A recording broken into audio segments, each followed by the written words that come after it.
Well,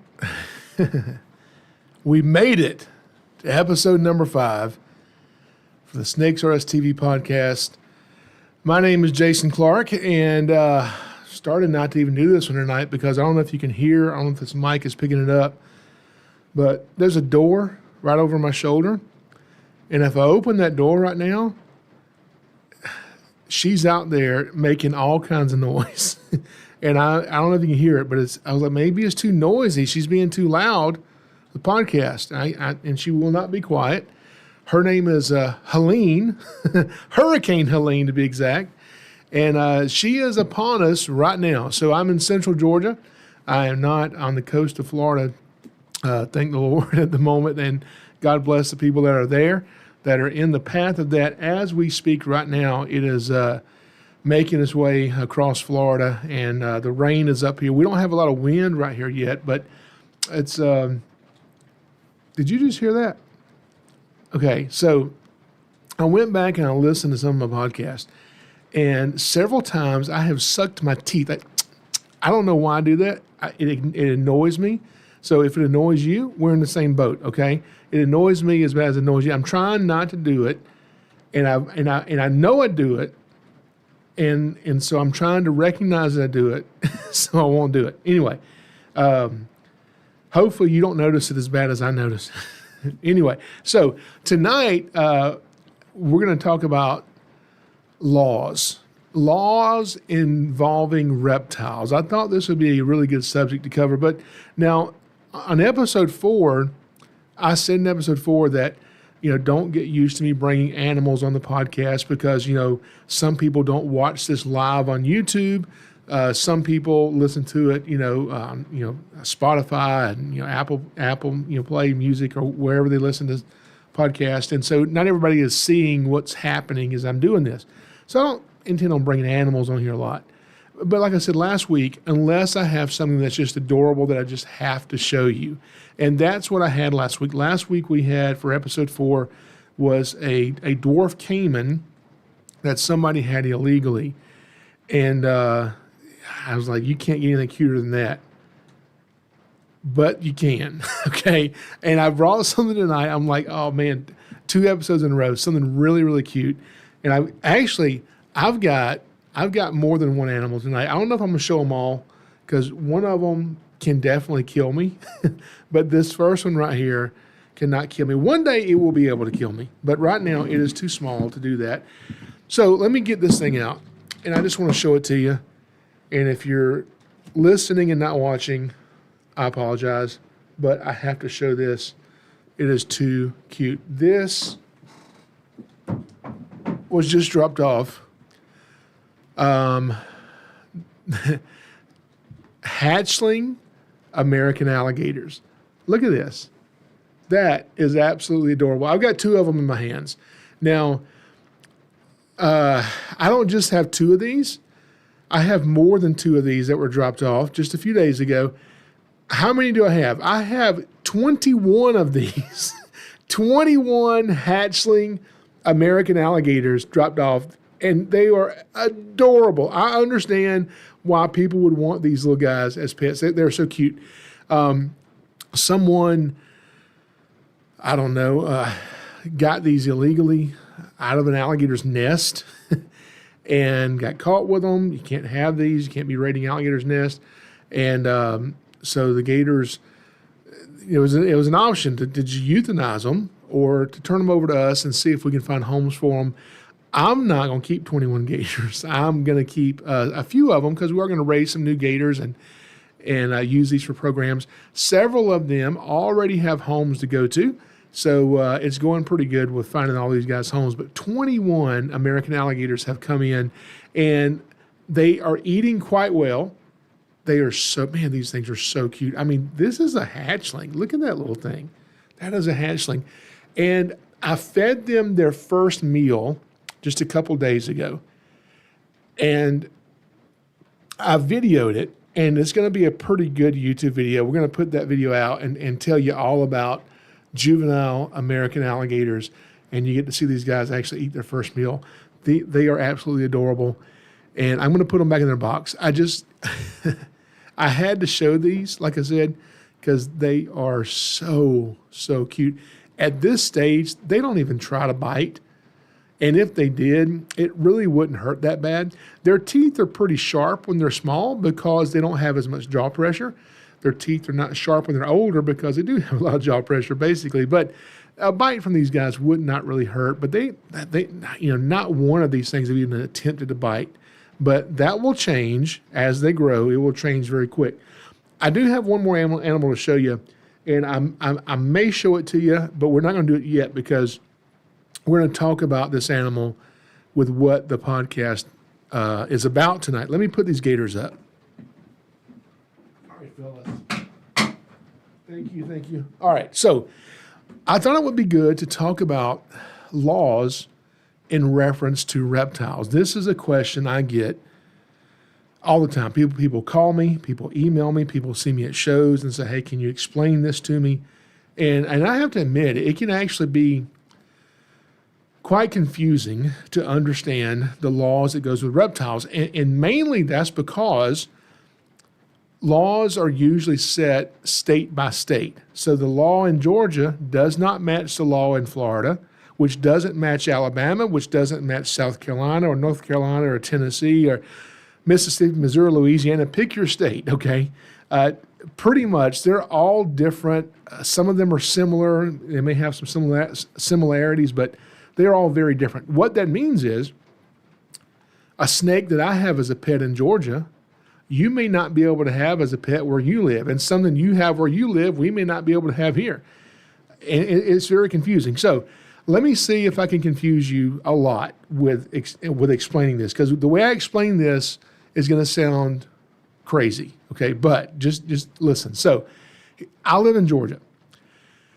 Here in Georgia, the way the law is written, and I'm going to try to get over here to the chat. If you see me looking over here, I'm trying to go in here and find the chat. If you're watching this live, we record this live on YouTube. If you're watching this live on YouTube, SnakesAreUsTV, if you go into the live chat feature, you can post your questions. You can talk to me here live in just a minute. And I want to pull this up. So here in Georgia, as far as our snakes, we have venomous snakes, we have non-venomous snakes. Now, I'm not getting into alligators and turtles and lizards, and we may mention some of that, but this is it's about snakes, so we're going to mainly talk about snakes, okay? Now, I just did it again. I just sucked my teeth. Did you hear it? I heard it. I hope it's not as noticeable to y'all, but it's really annoying me. I'm really trying not to do this. So here in Georgia, so we have venomous and non-venomous snakes. And okay, there's a chat feature. Just trying to get to this. All right. So years ago, lawmakers or somebody wanted to protect snakes in Georgia, okay? And sometimes when you're trying to pass a law, you have to make concessions, and you may not be able to get the law passed that you want to get passed, so you kind of have to get the law passed that you can get passed, all right? And they knew that they would not be able to pass a law prohibiting people from killing any snake in Georgia because so many people enjoy killing venomous snakes, unfortunately. A lot of people think they're almost doing a misservice. They're doing something wrong if they see a venomous snake and they don't kill it. Lack of education there. Now, so they wrote a law and said, well, we're not going to be able to get it passed to protect all snakes in Georgia because we can't get people to agree not to kill copperheads. But we really need to protect the non-venomous ones at least because they're so good to have around. The venomous ones are just as good to have around. They're just misunderstood because they can be dangerous when we do dumb things. But so the way they did it is they wrote a law and said, okay, if the snake is native to Georgia and it's non-venomous, it's protected. You can't kill them. You can't catch them without a permit. You can't keep them in captivity without a license. And they just made a lot of rules around it to protect these snakes. So that way people are not killing king snakes and corn snakes and rat snakes or collecting these snakes to sell in the pet trade, which will also make the numbers go down.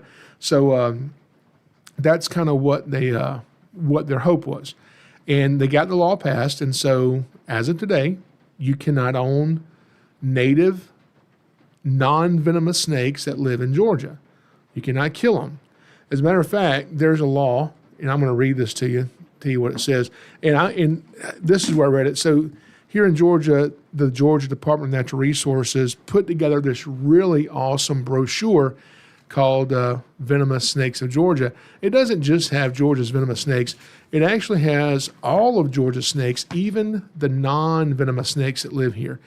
And if you open this brochure all the way up, it has all of our venomous snakes and shows us county by county all throughout our state of Georgia here, which snakes live where in which counties, where their ranges are. But if I flip this over, right over here on the back, it talks about the legalities regarding Georgia's non-venomous snakes. This is what it says. In Georgia, it is illegal, a misdemeanor, punishable by up to a $1,000 fine and a year in jail, to possess or kill many of the state's non-game wildlife species. So it's not just snakes, including non-venomous snakes. I just did it again. I'm trying not to suck my teeth because it annoys me. I know it's annoying you. And I'm going to stop saying something about it. I want you to know that I'm aware of it, okay? Nobody said anything about it except for me. But, okay, let's get back on track.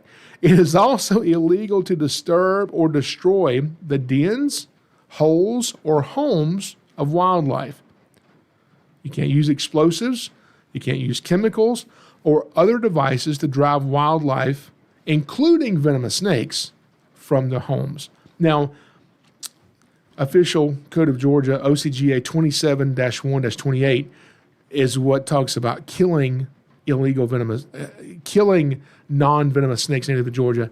And then as far as removing snakes from their home, I think why this law was written is because years ago we had the rattlesnake roundups, which they would go out and they would pull rattlesnakes from the burrows of gopher tortoises. This was sometimes done with a treble hook on the end of a garden hose. They'd shove this hose down and they would listen to see if they could hear a rattlesnake rattle, and they disturbed it with the hose. And if they did, they would kind of snag that rattlesnake with that treble hook and pull him out of the den. If that doesn't work, they would also pour a little bit of gas down the hose, and the fumes as they went down into the burrow would make the snake want to come out. It also could render the burrow uninhabitable, could kill the gopher tortoise. A lot of really bad things that this would do.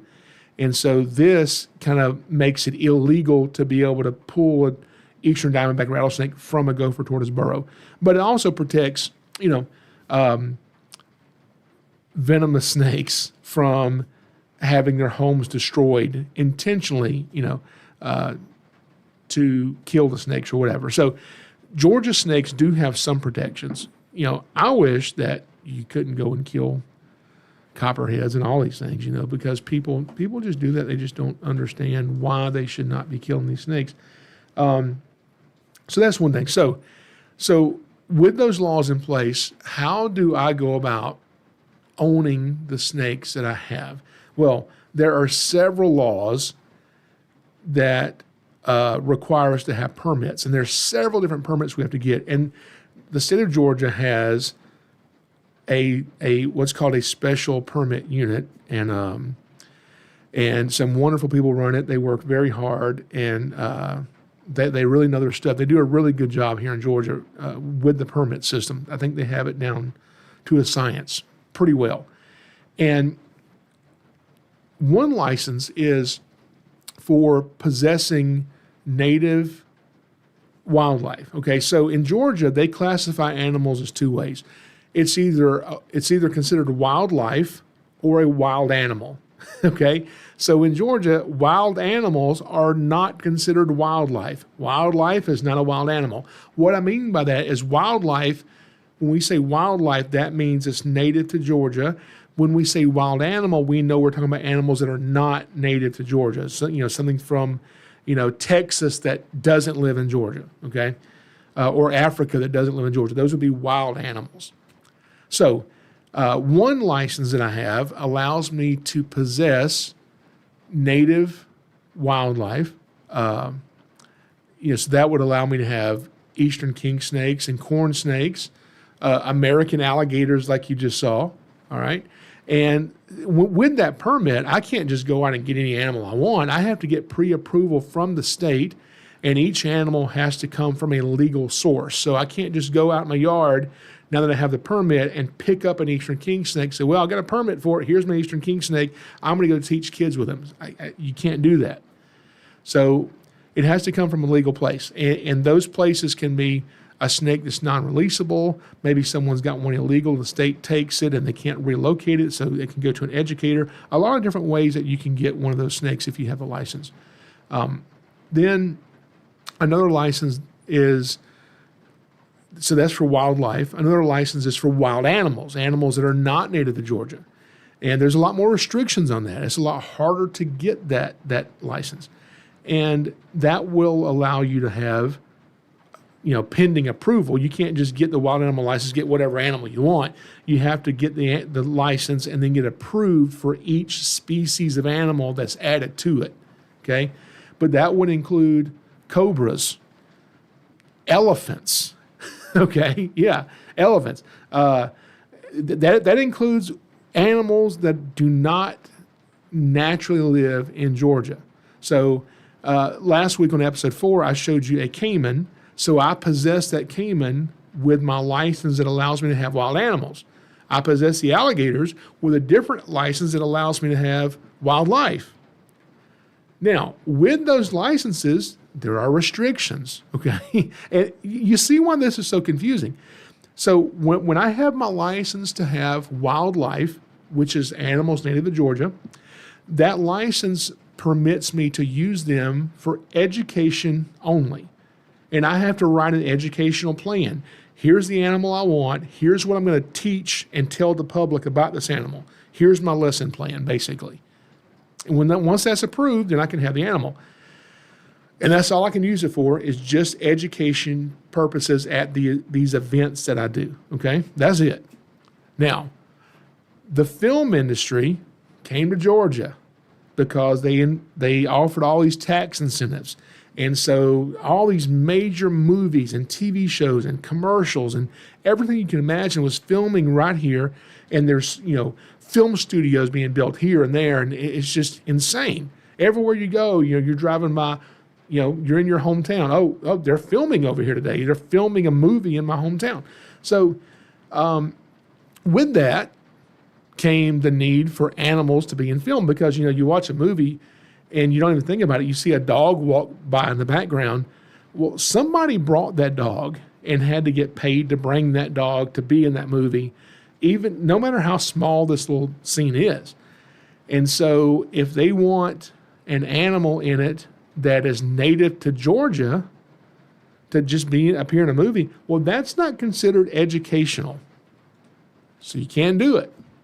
If somebody wants an alligator in a TV show, can't do it. You can't film it here in Georgia. Maybe you can film it in some other state if it's legal there, but you can't do it here in Georgia because the people who have the alligators can only use those for education and not for entertainment purposes in this movie or TV show. Well, we want to be able to use that, and the state of Georgia recognized that. So the state of Georgia, what they did is they offered a way around that. They offered another permit, a film license. Another license that we can get, that we can now use that to use animals that are native to Georgia in film. And some of you are probably thinking, it's just another way for the government to grab money or this, that. Maybe so. I don't know. But I do like these animals are protected and that we can't just do whatever we want to do with them. So I think there's some good with it. There's some bad with it. The bad part is I don't like paying the money that I have to pay for all these permits. It's expensive, okay? I don't like that. I don't like the paperwork that goes with it. I'm horrible at doing paperwork. Just ask Jamie, works for DNR, and has to deal with me. She understands how I am with dealing with paperwork. I'm horrible at it. So there's good and bad to both of it, but it does help protect the animals. So, there's when we in the episode we talked about film. I think I may have talked about Seminole, my American alligator. I've had him for, I don't know, 18 or 19 years. And he was in a TV show called Atlanta, and he had to walk out of the front door, down a sidewalk, and into the bushes, And that was not any educational content, but we were able to use him because of the licensing that allows us to also use these animals for film. So we've used several non-venomous snakes, several venomous snakes, several turtles in films that are native to Georgia. We've done several of those things. And so that's what that license allows us to have. Now, there's even more licenses, okay? So what if somebody says, okay, well, I've got a rat snake in my chicken coop and it's eating my chicken eggs and I want the snake removed. In Georgia, to legally do that, you have to have a license, even if it's on your property, okay? You're like, well, it's my property. Yeah, you own the land, but you don't own the wildlife that comes through it. Georgia owns that. The same as if a bald eagle lands on your back porch, that's not your eagle now, okay? So you don't have a pet eagle because one's in your yard. You can't just do what you want to do with it, all right? So in order for me to get, like you watch my YouTube channel, you see me going removing these snakes. In order for me to go do that, I have to have a license. And that license, there's certain restrictions to that license. So I can go and remove, with this one license, I can, exclude bats from attics. I can remove raccoons, and I can trap beaver. I can trap and relocate alligators as long as those alligators are under 4 foot long. If it's 1 inch over 4 foot, this license does not cover that. That's a different license. We'll get to that in a minute. So this license allows me to catch native, non-venomous snakes, and they're protected so we can't kill them. So when I go and catch a rat snake out of somebody's chicken coop, I'm utilizing my license, one of my licenses to do that. Now, the restrictions of that license is if I catch that rat snake out of a chicken coop, I hope I don't mess this up. I mean, you see how confusing. I've done this these licenses for so long. I think I know them all. I think I know all the right answers, but it's confusing. But so hopefully I don't give you wrong information here, but I think, unless they've changed it, when I catch a rat snake, I have to release it into suitable habitat, but I think I've got 72 hours to do that. I've got to release it within 72 hours. During that time, I cannot take it to my kid's school to do an educational program because even though I have a license to use rat snakes for education, well, I have this rat snake for education that came in legally. This rat snake came in with this other license to remove nuisance animals, so I can just hold him. Maybe there's a problem with the weather or something else, and I just can't release him right now. That's why I can hold it for 72 hours, but I have to release him nearby, not far from where he's caught, into suitable habitat, okay? And then, like I said, I can also catch and relocate, not catch and kill, but only catch and relocate alligators that are under 4 foot long, as long as they're not nuisance gators that are, attacking somebody or something. So that's another license. Another license that I have regarding alligators is I am an alligator agent. So I have the permit that allows me to possess native wildlife, which includes alligators, and use them for education. Then I have a license that allows me to film with alligators in Georgia that may or may not be educational. So that's two. Then the third one that covers alligators is the alligator agent, okay? Now, I don't know how many alligator agents are in Georgia. A dozen, 15, somewhere like that maybe. And that's about it. And so basically the alligator agents, they assign each agent a territory, a certain area in Georgia, and says, this is your area. This is where you can trap alligators, okay? And the alligators that we trap with that license are over 4 foot long. So for instance, if you call me and say, hey, Jason, I have an alligator in my pond and I don't want it here. Can you come and catch it? Well, my first question is, how big is the gator? If you tell me the gator is under 4 foot, then that means I, with my license, can trap and relocate that gator no matter which county in Georgia is located. So it's South Georgia, North Georgia, Central Georgia. I can go and legally catch the gator and relocate him. I can also charge the property owner for my services to do that. Okay? Now, when it comes to an alligator over 4 foot, is this confusing yet? Yeah, okay. When it comes to gators that are over 4 feet, if you call me and say, Jason, I got a gator in my pond, my first question is, how big is he? When you tell me he's 5 foot or 10 foot or 12 foot, I'm like, okay, that's fine. My next question is, where do you live? What county are you in? Because I have to check to make sure that you are in one of my counties, okay? If you're in one of my counties, no problem. But we also have to, bring in the state and make sure they understand, hey, is it okay? I know I have this license to do this, but just to let y'all know, double checking, we have this gator, here's the location, we good to go remove it, and then of course, yes, go remove the gator.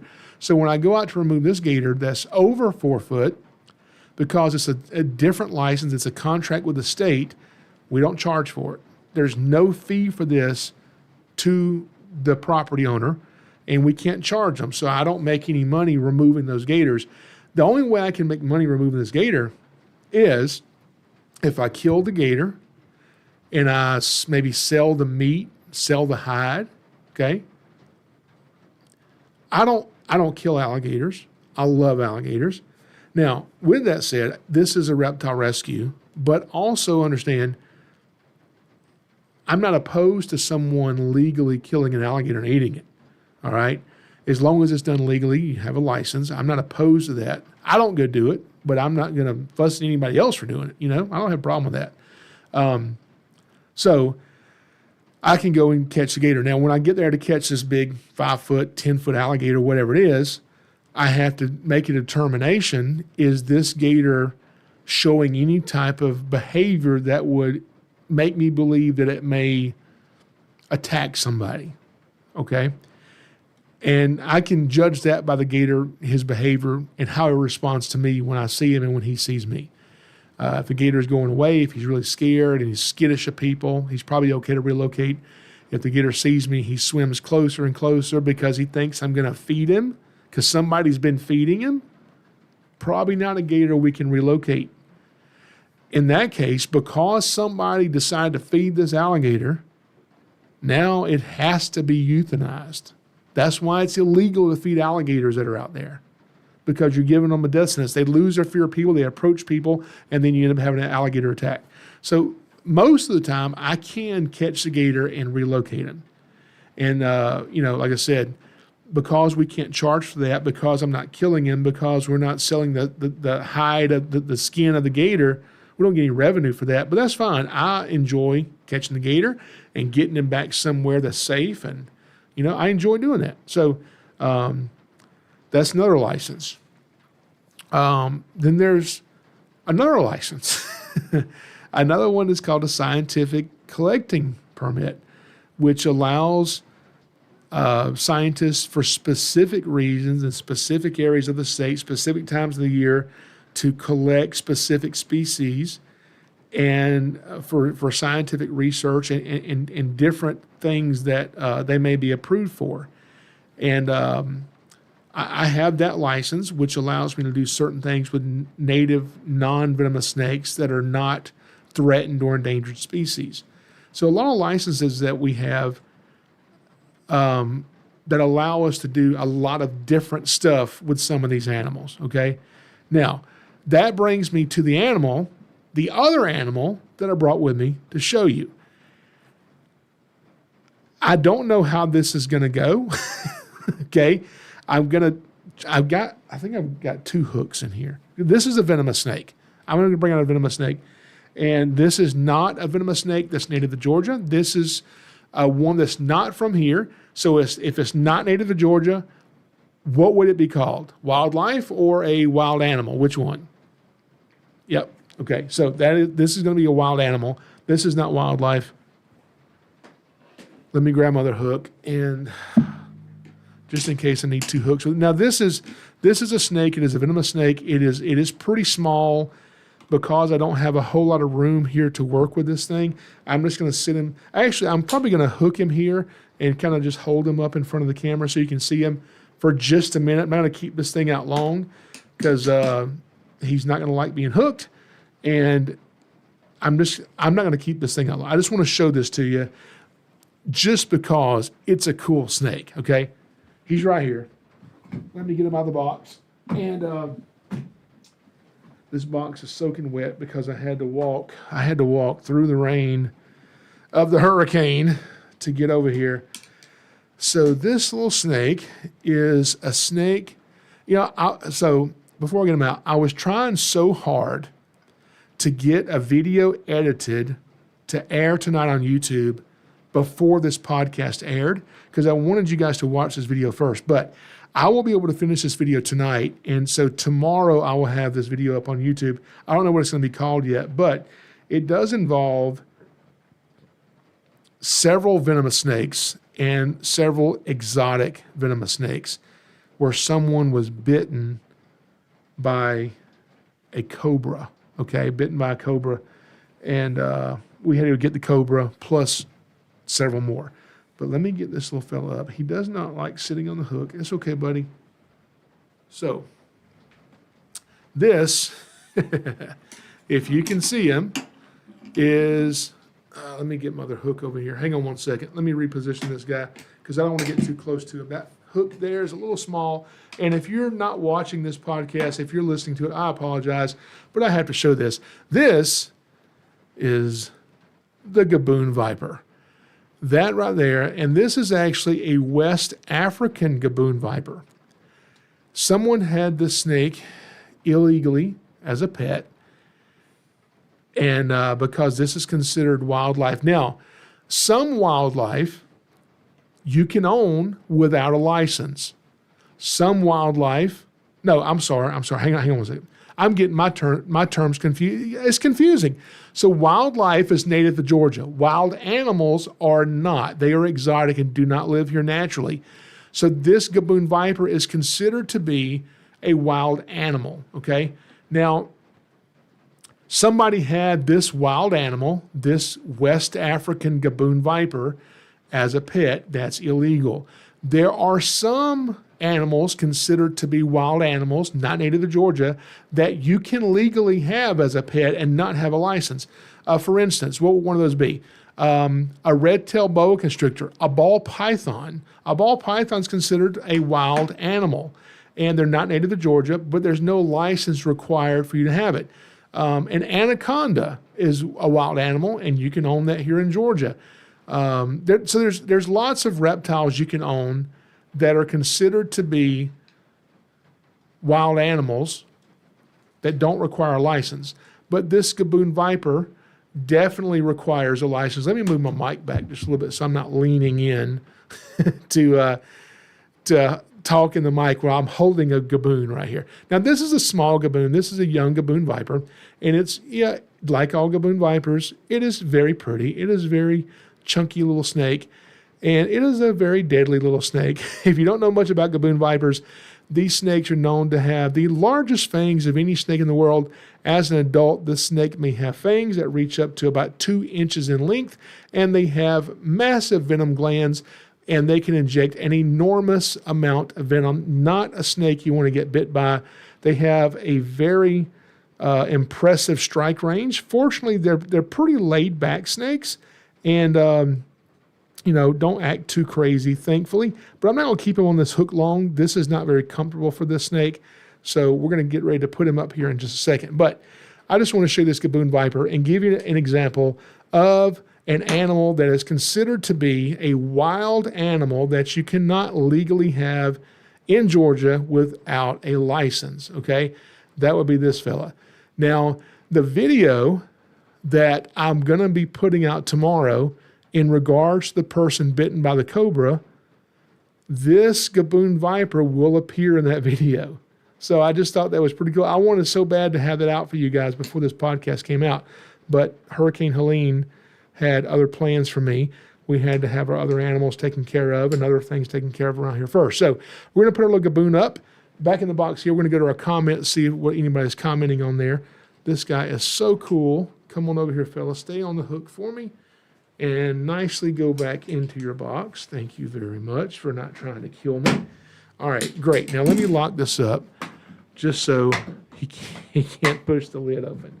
Okay, so the gaboon's put away. All right, so that is a wild animal that requires a license. A California king snake. We have king snakes in Georgia that are wildlife. And the king snakes we have here, like the eastern king snake, the mole king snake, the black king snake, the scarlet king snake, those require a wildlife license, okay? A California king snake, which is obviously not native to Georgia, does not require that. It's a wild animal, but it doesn't require a wild animal license. You can own a California king snake in Georgia with no license. So it gets very confusing. Now, Burmese pythons, people call them the Britney Spears snake I hear all the time, or they'll call it the banana snake. The big yellow and white snakes, the Burmese pythons that you hear about living in the Florida Everglades, okay? I've owned many Burmese pythons over the years. I love Burmese pythons. They were just banned here in Georgia recently. Now, how do I feel about that? Well, I don't feel good about it. I don't like that they're banned in Georgia. I wish they weren't. I wish I could have one with no license. But I understand why they were banned. And I think it's a pretty darn good reason. Here's what I've been told. So, Daniel is the state herpetologist here in Georgia. He's a friend of mine, and eventually we're going to have 2 microphones out in here. We're going to have Daniel on the podcast to talk about a lot of different stuff. We've already been talking about some ideas that we're going to have him on here for, and you'll love Daniel. He's a really great guy, but he works for the state as a state herpetologist, and I was talking with him, and this is basically how he explained it to me, was these the Burmese pythons that are living in the Everglades, that are, killing native wildlife or trying to get rid of the Burmese pythons in Florida. A lot of people are worried about those taking over and living here in Georgia in the wild. I don't think that's a problem. I don't think that's anything we're going to have to worry about. We catch Burmese pythons here in Georgia, but not because they're living here, not because they're migrating up from Florida. They're not doing that. The ones we catch here in Georgia were released recently here in Georgia, and then shortly after they're released, we get a call and we go catch it. Okay, so that happens, and there's YouTube videos on my channel of us catching Burmese pythons here in Georgia. So that's not the problem I'm talking about. The problem is that there is a parasite that some of these Burmese pythons in South Florida possess that is pretty common among those Burmese pythons, and it is basically a lungworm. And the native snakes cannot handle that as well as the Burmese pythons can. So when that lungworm is transferred to native species of South Florida, it wipes them out pretty quick, whereas a Burmese python, it can kill that snake as well, but the Burmese python handles it better than the native snakes do. And there's already been one native snake of Florida, which is just on the Florida border with Georgia, right there at the Georgia line, that's been found to have this lungworm. Is this lungworm already in Georgia, in some of Georgia's snakes? I don't know. I hope not. But if somebody goes down to Florida, catches a Burmese python, which personally I've done, okay, what we don't want is for that person to say, I'm going to bring this one back as a pet, because if it has that lungworm, that could be passed on to the native populations here in Georgia. And our job as citizens of Georgia is to protect our wildlife here. As much as I love Burmese pythons, as much as I wish Burmese pythons were not banned, I like to be able to own Burmese pythons. I would like for you to be able to own Burmese pythons if you're qualified and if you keep it correctly, right? Okay. I'm all for less government and Because it seems like as soon as one law is made, we're going to make 10 more laws off of that one. I don't like all that, and I wish that would go away. But some of it's necessary to protect wildlife, and so even though I don't like that Burmese pythons are banned, I understand why they are. All right, let's go to the comment section right here real quick. As I'm doing this, man, there's a lot of comments in here. Oh my goodness! So I'm going to go through read all these. I'm going to skim through some of these. I just mentioned Florida. So my licenses in Florida are very different than Georgia. In Florida, I hope I'm not getting this wrong. I really hope I'm not getting this wrong. In Florida, I think you can go and catch a corn snake, a Florida king snake, snakes that are native to Florida that are non-venomous. I think you can catch those without a permit. I think you can even keep them without a permit, I think. Like I said, it's very confusing. But the venomous snakes in Florida, not that they're protected, but they're restricted. So you can't legally go out and be catching venomous snakes in Florida or keep any venomous snake in Florida, whether it's native to Florida or an exotic species, without a venomous reptiles license, which I have. And to do that, you have to be able to show at least 1,000 hours of working experience, hands-on experience with each class of venomous snake you're going to keep, whether that's alligators, whether it's pit vipers or elapids or whatever it is, 1,000 hours for each one of those. And so that's a little bit tougher permit to get, depending on how you look at it. So I've got that one. But then, when I go to Alabama, there's certain snakes that are protected there. The eastern diamondback rattlesnake, for instance, is protected in Alabama, but it's not protected in Georgia. So for me to go to Alabama and do an educational program, I have to contact Alabama, I have to contact Georgia, and I have to make sure I have the proper permits that allow me to not only use these animals in Alabama for education, but it allows me to cross state lines with these animals. So I can't just be crossing over state lines with my Georgia animals unless Georgia gives me permission to take those out of the state of Georgia. So when I go I've done snake shows in Wisconsin, in Pennsylvania, in Kansas, in Ohio, in Kentucky, and Florida, North Carolina, South Carolina, Alabama, Missouri, Mississippi. I've done programs in all these states, and every single time I go to a state, I have to figure out what their requirements are. Do they observe my Georgia licenses, and is that good enough? Or do I need to figure out when I go to South Carolina, I can pretty much take I can take native venomous, native non-venomous, but I have to get a permit to bring my alligator into South Carolina, which is not hard to do because I'm licensed in Georgia, but it's just one more thing you have to be aware of, so I'm not breaking laws as I'm crossing over state lines and going all over teaching about reptiles, okay? So it gets very, very confusing. So Painted Rocks is in the comment section. Hello, we got Chris Taylor, Connor Taylor. A lot of you guys are in here. Let's see who else we got. The gators are really cute until they get big. That is for sure. So Painted Rocks asks, do the reptiles act strangely with all the bad weather coming? Strange? I don't know if I'd say they act strange. I think that it's a good time to find snakes. So right before the storm comes, that barometric pressure drops. For some reason, snakes are active and moving around. So driving around some roads looking for snakes, that's a good time to do it. Also, with all the rain that we're having from this hurricane that's on top of us right now, that may make snakes want to go to higher ground, which could be trying to come inside your house. So this time of year, we do have an increase in the number of snake calls that we get for removals of snakes out of houses. Let's see what else we got here. We got somebody called the Bandit. Hello, Bandit. Thank you for coming. Cheesy Cheetah watching from Milwaukee, Wisconsin. I have never been to Milwaukee. I've done shows in Wisconsin, though. Nature Nut is back in here. He's always in here with us. Hello, Nature Nut. I think Nature Nut is, from South Carolina. Lori Folk. I've seen Lori on here many, many times. Thanks to Hurricane Helena, I am here, so I'm assuming Lori, her work schedule got canceled, so she's able to join us here in the chat tonight.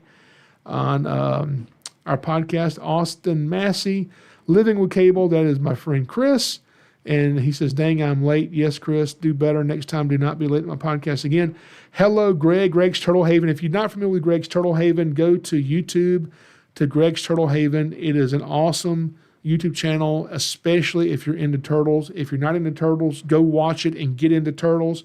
Now, my friend Chris, Living with Cable, he also has a YouTube channel about a lot of different really cool stuff. He built our snake cages for our dog training things that we do. So go check out both of those channels. Georgia Outlaw right here. So I think that is Keith, one of our volunteers. I wish I had 10 Keiths.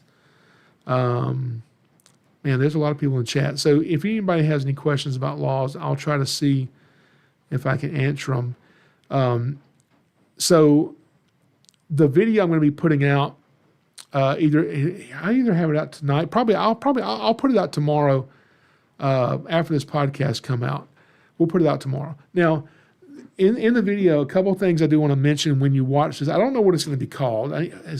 But the video is about a guy who has a pet cobra and gets bit by the pet cobra. I don't want to give everything away. When I filmed this video, I did not film the video specifically to be a YouTube video. I filmed it because I'm in a guy's house removing his snakes, and I just want to document this. But I also knew I would probably be using this for a video, okay? And so while I'm in there, I'm not going to tell you all the snakes we got, but we removed several snakes. There was a cobra, the gaboon viper I just showed you, and there was also a green mamba. Yes, a green mamba, not a black mamba. There's a few mambas. There's green mambas. There's Jameson's mambas. There's black mambas. There's, so there's a few different mambas out there, and they're all deadly. They're all fast. They all would definitely bite me given the chance. They are not fun to work with. I don't like dealing with mambas. They are pretty. They need to stay in Africa, and I can just watch them from afar. But I've dealt with mambas, and I don't keep any mambas, but we did have to get one. And so I think the conversation was pretty funny because the guy who got bit by the cobra, while we're in his house removing his snakes, at his request, I should say, we weren't taking his snakes by force, he wanted to turn the snakes over to me. So we went to his house to go in to remove all these venomous snakes. And he had several non-venomous. He was going to be keeping those, but the venomous ones were all going. And some of these containers are aquariums, glass containers with screen lids. And I don't want to put that in my snake van and transport that several hours because this was not in Georgia. This was actually in a different state, which I'm not going to mention where it was. But I don't want to be, driving with aquariums with a mamba in it or a gaboon viper. You get in a wreck, the aquarium breaks, and where are all the snakes? They're all loose in my van. Okay, so that would not be a good thing. So I decided to bag each snake into a pillowcase, tie the pillowcase up, and then put the pillowcase into a separate box and latch the lid and then label the box with what was inside, okay? Well, we did that with all these snakes, and the last one of the day to be boxed up was going to be the green mamba. And we're in this bedroom, and you'll see in the video, there's a lot of stuff in the bedroom, and the brother of the snake bite victim is there, letting us in the house, showing us where the snakes are so we can collect them all. And he gets the snake bite victim on the phone, and he says, look, I don't want you unboxing, because it was in this little plastic box with tape on it. I don't know why it wasn't in a cage or something. It was just in a box. He said, just take the box. Well, I don't want this box to fall apart. Or it's just plastic and thin, clear plastic. I want to take him out of this box and bag him, and then put him in one of my much more sturdy boxes. So I know it's secure, not going to get loose on my 5 or 6, 7 hour drive, and I have to drive home. And he says, look, I don't want you unboxing that mamba in my bedroom. If it gets loose in the bedroom, that's going to be a problem. I would rather you take that mamba out in the front yard and unbox him out there. So law enforcement is there with me, and I just turned to them. I said, look, guys, I will do whatever y'all say, but just let me say this. If I unbox this mamba in the bedroom, there's a lot of stuff in here.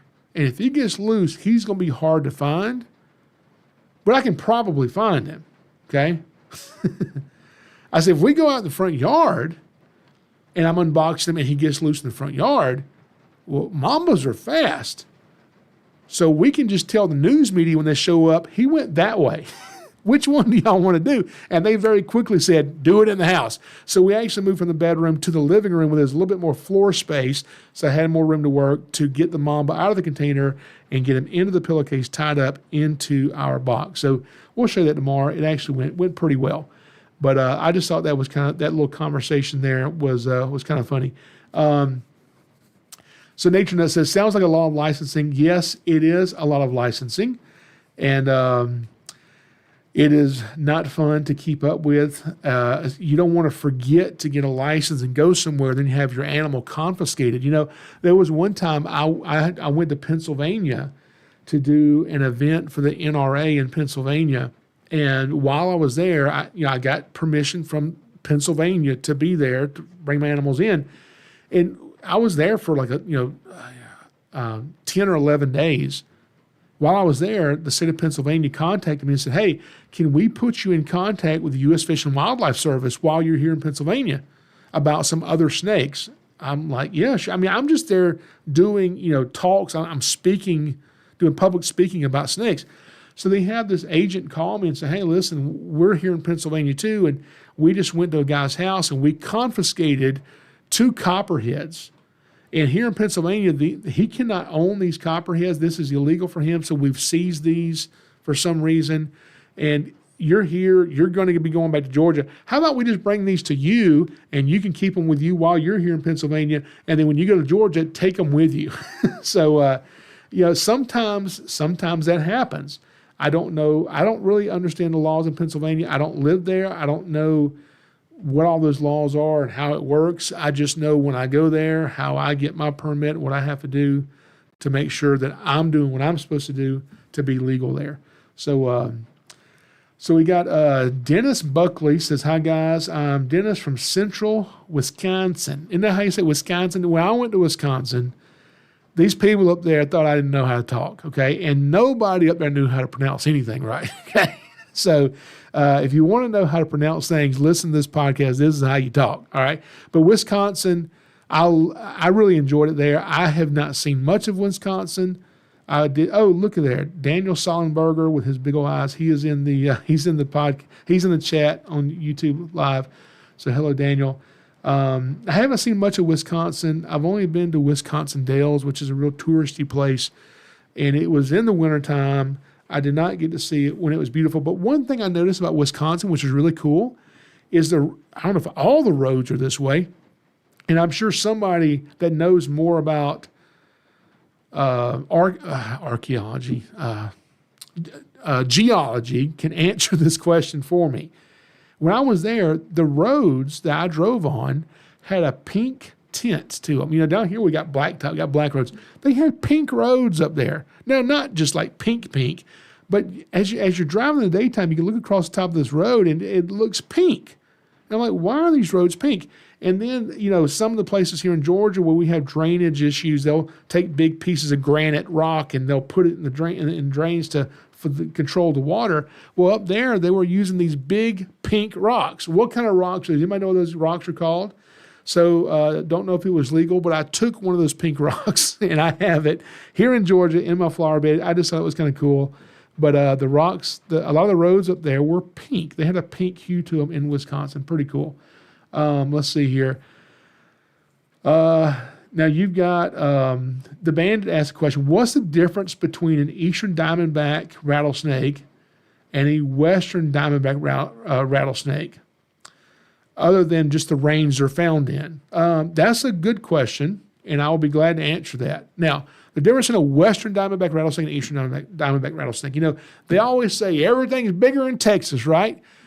Except when it comes to our rattlesnakes. Georgia has the largest rattlesnake in the world. Doesn't just live in Georgia, but we're going to claim it as our own. The eastern diamondback rattlesnake is the largest rattlesnake in the world. Gets bigger than the western diamondback rattlesnake. And there are physical differences. There are temperamental differences. I believe there's differences in the venom as well. When you look at the tail of a diamondback, a western diamondback, it kind of reminds like a raccoon's tail that has the rings on it, the black and white rings that are usually spaced out evenly. A lot of snakes have the black and white rings. Some of them are not spaced evenly and as perfectly as a western diamondback's tail is. The eastern diamondback doesn't have those clear black and white rings. The western diamondback's pattern is more muted, like more of a grayish color, and the eastern diamondback has more rich browns and blacks and yellows. It's prettier because it's just a better snake. You know, the southeastern snakes. No, I've actually got western diamondbacks that I own that we keep here. Now, I like to keep western diamondbacks specifically because if I ever get a call to film a movie or TV show that wants a rattlesnake that's going to rattle, I will usually try to use a species of rattlesnake that's a western species. From my experience, most of your eastern species of rattlesnakes, your eastern diamondbacks, your timber rattlesnakes, they don't rattle as fiercely or as quickly as some of your western species. Now, of course, if you catch an eastern diamondback, he's going to rattle like crazy. A timber rattlesnake will too. But after you have them in captivity for a while, it kind of calms down a little bit. They don't do it as much. But western diamondback rattlesnakes, I can always seem to get them to rattle. They seem to me a little bit more temperamental, quicker to strike sometimes, definitely quicker to rattle and rattle fiercely as opposed to the western diamondbacks. We had a call one time here in Georgia where the son stabbed the dad with a fork because he was fighting with the mom, and it was a whole thing.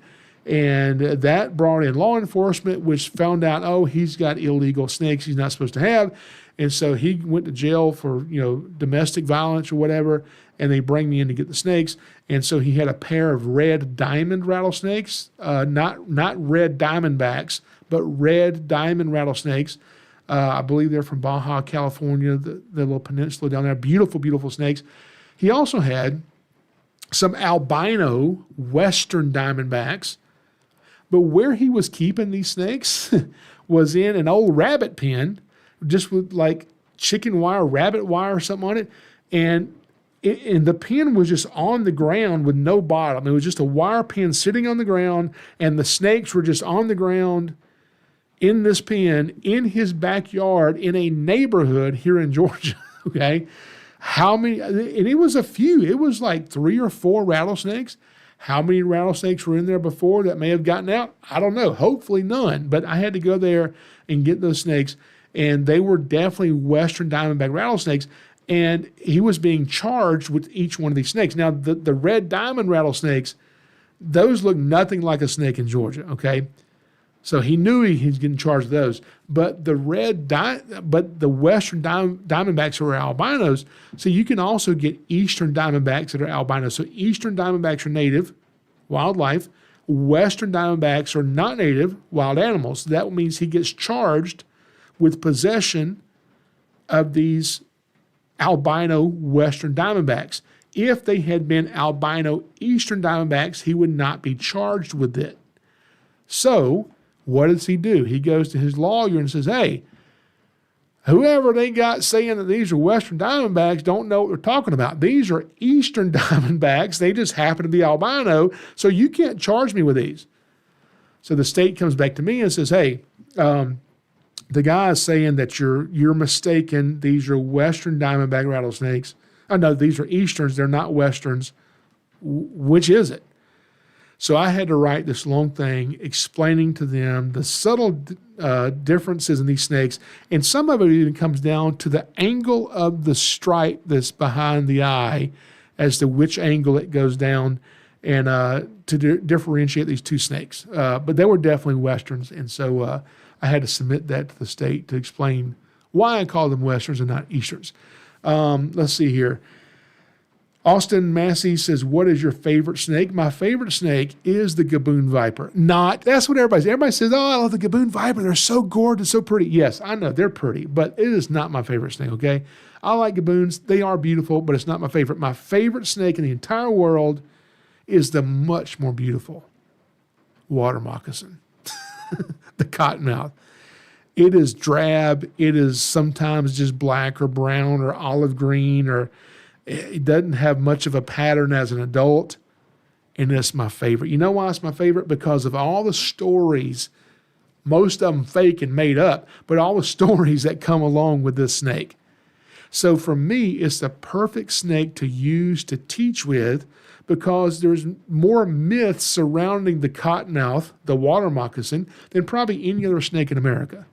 That's my favorite snake, okay? So I did not even get close to covering all the laws and all the stuff that goes on with snakes in Georgia and snakes in all the different states that you guys live in. But it's just amazing how each state is so different. So the video that I have coming out with the guy who gets bit by the cobra, and we have to get his green mamba and his other snakes, he's in a different state. So what happened with this guy, the state he lives in, you can legally have these animals, okay? The county he lives in, you cannot. Back in 1999, they said, if you want to have these exotic animals, snakes included, you have to have a license, and it has to be issued 1999 or before. And after 1999, we're not issuing any more licenses, so you can't get anything else. It's a way to weed them out, so once the animal just dies off, you can't get any more.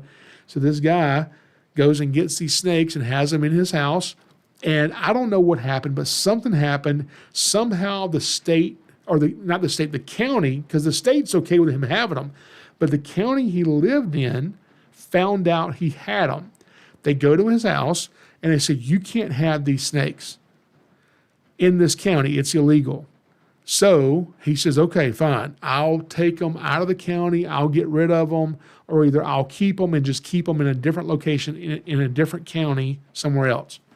So the county officials, law enforcement, escorted him out of the county with the snakes to make sure they were gone. They contacted me when this happened because he was thinking of giving the snakes to me, but then he found a place for them to go, okay? Well, several months go by, and what does he do? He brings the snakes right back to his house as soon as the heat dies down, right? Brings the snakes right back. How did they find out that he brought the snakes back? Well, when he shows up at the hospital after being bit by his cobra. So we're going to be talking about some of that in the video. What do you think? Should you be able to have a cobra? Should you be able to have a pet mamba? You know, this question I get all the time. People ask me all the time, why would anybody want that? What are you going to do with it? Why would somebody want a pet cobra? I don't know why I'd want a pet cobra, but I do. Okay? Let me explain it this way. Is there anybody watching this video or listening to this podcast that you collect anything? Name me anything that you collect. Let's see. Okay. Guns. Some of you hate guns. Some of you love guns. I love guns. So people who collect guns, what's their first gun? A BB gun? Then what? A 22? Maybe a 410, 30-30, then 12-gauge shotgun. Then maybe they get a bigger deer rifle of some sort. Then maybe they get maybe an AR-15 later. And if they really get into this, they'll start getting guns that have, higher firepower, shoot bigger ammo. And then they get into guns that are more expensive, harder to get because they're expensive. And now they've got buddies that have guns. And every time they get a new gun, hey, look at this new gun I just got. Man, how'd you afford it? That's an expensive gun right there. And then you get a gun that's not just expensive, but is rare. A gun that you just can't get. So then you show that to your buddies. How did you get that gun? You can't even where did you find that?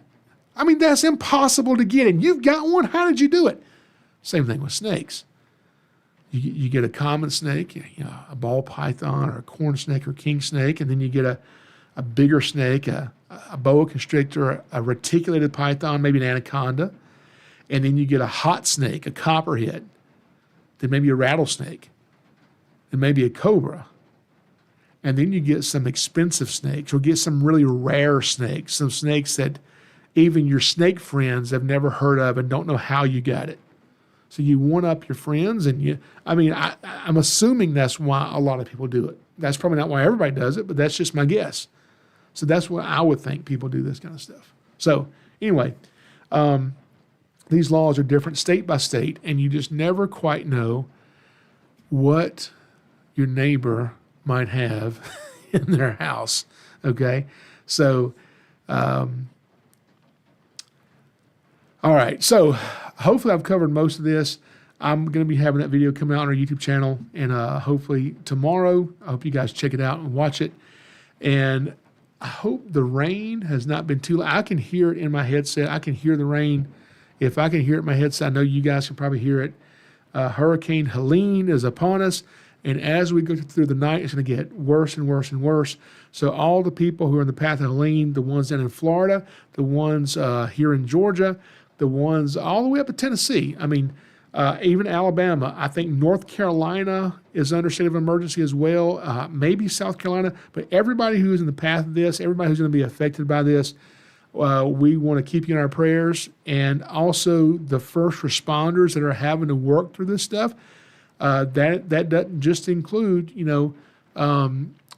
police officers, firemen, paramedics, EMTs. It also includes the people at the hospitals that are having to work through this, and also the linemen, all the people with Georgia Power here in Georgia, Southern Company, and all these other utility companies in Georgia, and all the other utility companies in the Southeast that are having to be on call to be away from their families out in this stuff right now working. Make sure you don't take the roof over your head tonight that's not even leaking water. Don't take that for granted, because there's people out there in this stuff working to make your life easier. So guys, thank y'all so much for joining me tonight. And I am going to be back on our podcast next week for episode 6. And what is episode 6 going to be about? I have no idea. We're going to figure it out, though. So thank you guys for coming. Stay safe. Jesus loves you, and so do I.